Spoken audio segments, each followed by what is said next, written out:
তো নমস্কাৰ বন্ধুসকল, মোৰ ইউটিউব চেনেলে আপোনালোকক পুনৰ এবাৰ স্বাগতম জনাইছোঁ অন্য এটি নতুন ভিডিঅ'লৈ।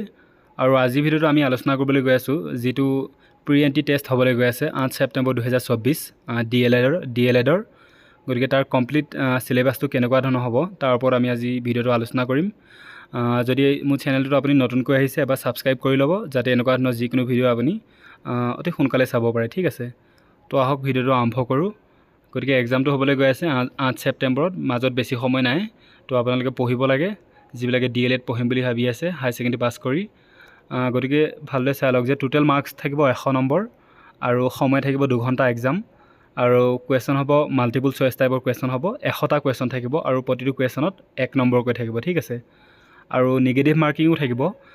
For every incorrect response 0.25 marks shall be deducted. ঠিক আছে, যদি আপুনি এটা কুৱেশ্যনৰ এনচাৰ ভুলকৈ চিলেক্ট কৰে তেন্তে আপোনাৰ 0.25 নম্বৰ কাটা যাব। অলৰেডি সেই কুৱেশ্যনটো যিটো 1 নম্বৰ আছে সেইটোতো কাটা যাবই আৰু লগতে 0.25 নম্বৰ এটাও কাটা যাব। ঠিক আছে আপোনাৰ। তো ইয়াৰ পিছতে আহক ছাবজেক্ট। জেনেৰেল ইংলিছৰ পৰা আপোনালোকে 10 নম্বৰ আহিব আৰু জেনেৰেল নলেজৰ পৰা আহিব 15 নম্বৰ। তাৰপিছত ৰিজনিঙৰ পৰা 10 নম্বৰ আহিব। এই তিনিটাৰ পৰা টোটেল 35 নম্বৰ মাৰ্ক আহিব আপোনালোকৰ। জেনেৰেল ইংলিছৰ বিশেষকৈ গ্ৰামাৰবিলাক বেছিকৈ আহিব, ভকেবুলাৰী, টেন্সেছ বা verb, preposition, comprehension, voice change, active ভইচৰ পৰা পেছিভ ভইচ কেনেকৈ কৰে বা পেছিভ ভইচৰ পৰা এক্টিভ ভইচ কেনেকৈ কৰে, আৰু narration, direct narration, indirect narration, adverbs, synonyms, antonyms. Synonyms মানে গম পাইছে নহয়, যিটো ছেম শব্দ আৰু এণ্টনিমছ যিটো অপজিট কৰিব লাগে। ঠিক আছে, গতিকে এইবিলাক আপুনি গ্ৰামাৰৰ ভাল লেচন এটা ইউটিউবত চাব আৰু ধুনীয়াকৈ পঢ়িব। ঠিক আছে, তো ইংলিছৰ পৰা এইকেইটা টপিক আহিব। আৰু জেনেৰেল নলেজৰ পৰা আহিব যিবিলাক কাৰেণ্ট এফেয়াৰ্ছ চলি আছে, দেশত ক'ত কি হৈ আছে, পৃথিৱীত কি চলি আছে। তাৰপিছত আহিব হু ইজ হু, কোন কিয় বিখ্যাত, এনেকুৱা ধৰণৰ কথাবিলাক। এব্ৰিভিয়েশ্যন কিছুমান ফৰ্ম আহিব, হু ফুল ফৰ্ম কি, ইউনেস্কো ফুল ফৰ্ম কি, এনেকুৱা ধৰণৰ সৰু সৰু কথাবিলাক। তাৰপিছত কনষ্টিটিউশ্যন অফ ইণ্ডিয়া, ভাৰতৰ সংবিধানখনৰ বিষয়ে কিছু আহিব কথা। তাৰপিছত হিষ্ট্ৰী অফ আছাম, অসমৰ হিষ্ট্ৰীৰ বিষয়েও কিছু আহিব পাৰে। আৰু স্পৰ্টছৰ বিষয়ে আহিব, আগৰ স্পৰ্টছত বা ৰঞ্জি ট্ৰফি কোনে পাইছিল, শচীন তেণ্ডুলকাৰে কিমান ৰাণ কৰিছিল, সৰু সৰু কথাবিলাক। তো আপোনালোকে জেনেৰেল নলেজৰ কিতাপ পাব, তো সেইবিলাক ভালদৰে পঢ়িব। তাৰপিছত আৰ্ট এণ্ড কালচাৰ, সংস্কৃতিৰ বিষয়ে আহিব, বিভিন্ন আমাৰ দেশৰ বিভিন্ন ৰাজ্যত বিভিন্ন সংস্কৃতি আছে সেইবিলাকৰ বিষয়ে আপুনি পঢ়ি চাব। তাৰপিছত ডেইলি লাইফৰ যিবিলাক বৈজ্ঞানিক কাম চলি আছে আমাৰ পৃথিৱীত বা আমাৰ দেশখনত সেইবিলাক আপোনালোকে পঢ়িব। তাৰপিছত ৱৰ্ল্ড অৰ্গেনাইজেশ্যনছ, এতিয়া মই কৈছোঁ হু ফুল ফৰ্ম কি, ইউনেস্কো ফুল ফৰ্ম কি, ইউনিচেফৰ ফুল ফৰ্ম কি, এইবিলাক গোটেইবিলাক চাই ল'ব ভালদৰে। আৰু ইয়াৰ হেডকোৱাৰ্টাৰবিলাক ক'ত আছে, এনেকুৱা ধৰণৰ সৰু সৰু কুৱেশ্যন আহিব। তাৰপিছত জিঅ'গ্ৰাফী অফ ইণ্ডিয়া, ইণ্ডিয়াৰ জিঅ'গ্ৰাফীবিলাক, চবতকৈ ওখ পৰ্বতটোৰ নাম কি, বা কোনখন নদী ডাঙৰ, চবতকৈ দীঘল পৃথিৱীৰ ভিতৰত নদীখনৰ নাম কি, এনেকুৱা ধৰণৰ সকলো ৰিলেটেড সকলোবিলাক আপুনি চাব পাৰিব। ঠিক আছে, তাৰপিছত এডুকেশ্যনেল কমিশ্যন এণ্ড কমিটি, শিক্ষাৰ ৰিলেটেড যিকোনো এইবিলাক টপিকবিলাক আপোনালোকে চাব। কিবা যদি নিউ এডুকেশ্যন কিবা যদি ইনিচিয়েটিভ হৈছে দেশত সেইবিলাক পঢ়ি চাব। এডুকেশ্যনেল অৰ্গেনাইজেশ্যনবিলাক চাব, ক'ত ক'ত কেনেকুৱা ডাঙৰ ডাঙৰ অৰ্গেনাইজেশ্যন আছে এডুকেশ্যনেল।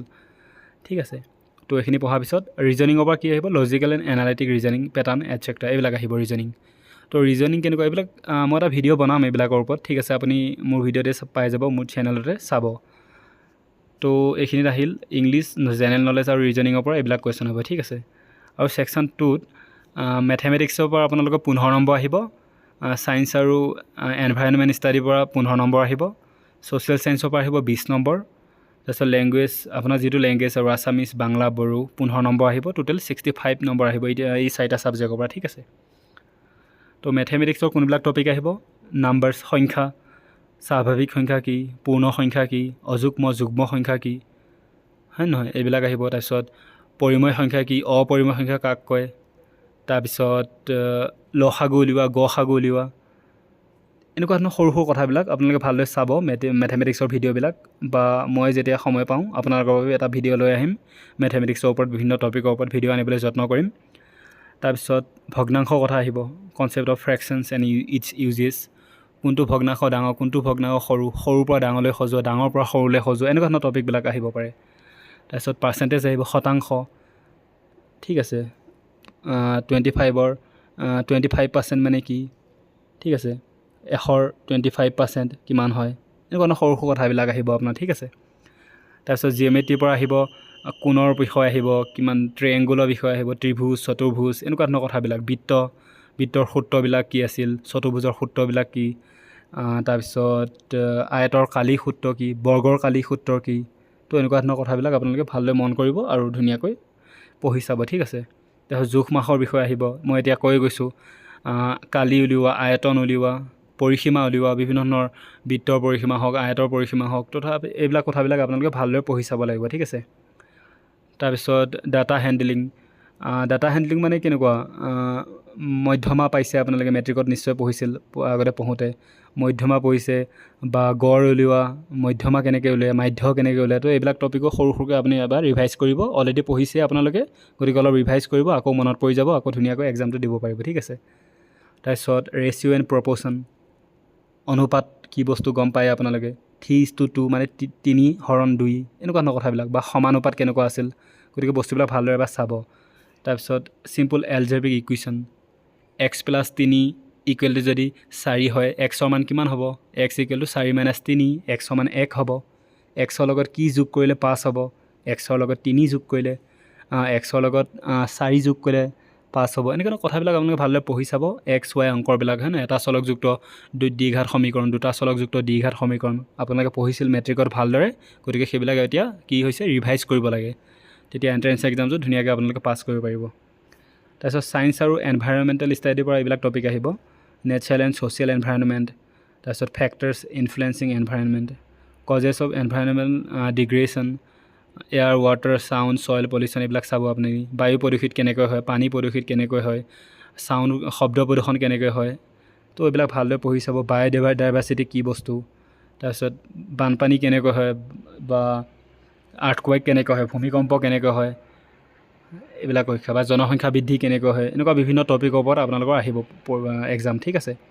তাৰপিছত different states and characteristics of matters, physical and chemical change, প্ৰত্যেকখন আমাৰ যিমান ৰাজ্যবিলাক আছে প্ৰত্যেকৰ বিষয়ে অলপ অলপ আপোনালোকে জনাটো উচিত। বা কেমিকেল ৰিয়েকশ্যনৰ কথা আহিব, ৰসায়নবিদ্যাৰ পৰা কিছু টপিক আহিব, ফ'ৰ্চ কাক কয়, এনাৰ্জি কাক কয়, মোশ্যন কাক কয়, এনেকুৱা সৰু সৰু আপুনি অলপ অলপ এটা দুটা টপিক আপোনালোকে পঢ়ি যাব পৰীক্ষা দিয়াৰ আগতে, ঠিক আছে। এনেকুৱা আহিব। তাৰপিছত মাইক্ৰ' অৰ্গেনিজিম কি হয়, হিট কাক কয়, টেম্পাৰেচাৰ কাক কয়, মেজাৰমেণ্ট অফ টেম্পাৰেচাৰ কি, হয় নহয়, এইবিলাক টপিকবিলাক ভালদৰে চাব। এচিড কে, বেচেছ, চল্ট, এইবিলাক কি বস্তু, পোহৰ কি, ৰিফ্লেকশ্যন কি বস্তু, ৱেডাৰ কি বস্তু, ক্লাইমেট কি বস্তু, এনেকুৱা ওপৰত সৰু সৰু কুৱেশ্যনবিলাক আহিব, ঠিক আছে। তাৰপিছত ছ'চিয়েল ছায়েন্সৰ পৰা আহিব আপোনালোকৰ নেচাৰেল এণ্ড হিউমেন ৰিচ'ৰ্চেছ আৰু এটমস্ফিয়াৰ ইন ইটছ ডিফাৰেণ্ট লেয়াৰ্ছ, বায়ুমণ্ডল, ইয়াৰ বিভিন্ন লেয়াৰবিলাক আপোনালোকৰ মনত আছেই, ট্ৰপ'স্ফিয়াৰ, ষ্টেট'স্ফিয়াৰ, আয়নস্ফিয়াৰ, তো এনেকুৱা ধৰণৰ সৰু সৰু কথাবিলাক আহিব। ফ্ৰীডম মুভমেণ্ট অফ ইণ্ডিয়া, ভাৰতৰ যিটো স্বাধীনতা আন্দোলন আছিল, সমাজ বিজ্ঞানত আপোনালোকে নিশ্চয় পঢ়িছিল, মেট্ৰিকত মনত আছেই, গতিকে সেইবিলাক আকৌ এবাৰ ৰিভাইজ কৰিব ধুনীয়াকৈ। স্বাধীনতা আন্দোলন, তাত ইণ্ডিয়াৰ কি ৰোল আছিল, অসমৰ কি ৰোল আছিল, তো ইউটিউবত ধুনীয়া ভিডিঅ'বিলাক আপলোড হৈ আছে, আপোনালোকে সেইবিলাক ধুনীয়াকৈ চাব পাৰিব, ঠিক আছে।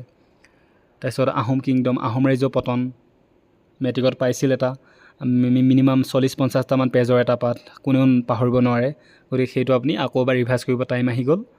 তাৰপিছত ষ্টেট এণ্ড চেণ্ট্ৰেল গভৰ্ণমেণ্টৰ বিষয়ে, আপুনি চৰকাৰখনৰ বিষয়ে, কেনেকৈ চৰকাৰ আন্দোলন, কি কয় বোলে, ইলেকশ্যন কেনেকৈ হয়, বা CM কেনেকৈ চিলেক্ট কৰা হয়, প্ৰেছিডেণ্ট কেনেকৈ চিলেক্ট কৰা হয়, এনেকুৱা টপিকবিলাক ভালদৰে এবাৰ পঢ়ি চাব। বা কেইবছৰ মূৰে মূৰে বিধানসভা ইলেকশ্যন হয়, কেইবছৰ মূৰে মূৰে লোকসভা ইলেকশ্যন হয়, বৰ্তমান ৰাষ্ট্ৰপতি কোন, অসমৰ গভৰ্ণৰ কোন, ৰাজ্যপাল কোন, তো ভাল ভাল এইবিলাক কথাবিলাক ধুনীয়াকৈ পঢ়ি চাব আপোনালোকে। তাৰপিছত ট্ৰেন্সপৰ্ট এণ্ড কমিউনিকেশ্যন, এগ্ৰিকালচাৰেল মানে খেতি বিষয়টো আপোনালোকে অলপ পঢ়ি চাব। ইণ্ডিয়া আফটাৰ ইণ্ডিপেণ্ডেঞ্চ, স্বাধীনতাৰ পিছত ভাৰতখন কেনেকুৱা হ'ল, এনেকুৱা ভাল ভাল টপিক আছে, সেইবিলাক পঢ়ি চাব আপোনালোকে। তাৰপিছত লেংগুৱেজৰ পৰা এইবিলাক বিভিন্ন ধৰণৰ কথাবিলাক আহিব আপোনালোকৰ, অসমীয়া গ্ৰামাৰৰ পৰা কিছু আহিব, ইংলিছৰ গ্ৰামাৰ, এইবিলাক কৈ দিছোঁ অলৰেডি। তো টপিকখিনি মই ভালদৰে এবাৰ আলোচনা কৰিলোঁ আপোনাৰ লগত। ভিডিঅ'টো ভাল লাগিল যদি লাইক আৰু শ্বেয়াৰ কৰিব, নিজৰ বন্ধুবৰ্গলৈ আপোনালোকে এখন ন'টিছখন পঠিয়াব, আপোনালোকে স্ক্ৰীনশ্বট লৈ লওক, মই ভিডিঅ'টো ৰখাই দিছোঁ, ঠিক আছে। ভিডিঅ'টো ভাল লাগিল বুলি আশা কৰিলোঁ, আপোনালোকৰ বাবে উপকাৰী হ'ব বুলি ভিডিঅ'টো মই তৎক্ষণাত আপলোড কৰিবলৈ চেষ্টা কৰিলোঁ। ভিডিঅ'টো ভাল লাগিল যদি লাইক আৰু শ্বেয়াৰ কৰিব, আকৌ এবাৰ কৈছোঁ, আৰু মোৰ চেনেলটো যদি আপোনালোকে নতুনকৈ আহিছে এবাৰ ছাবস্ক্ৰাইব কৰি ল'ব। ধন্যবাদ।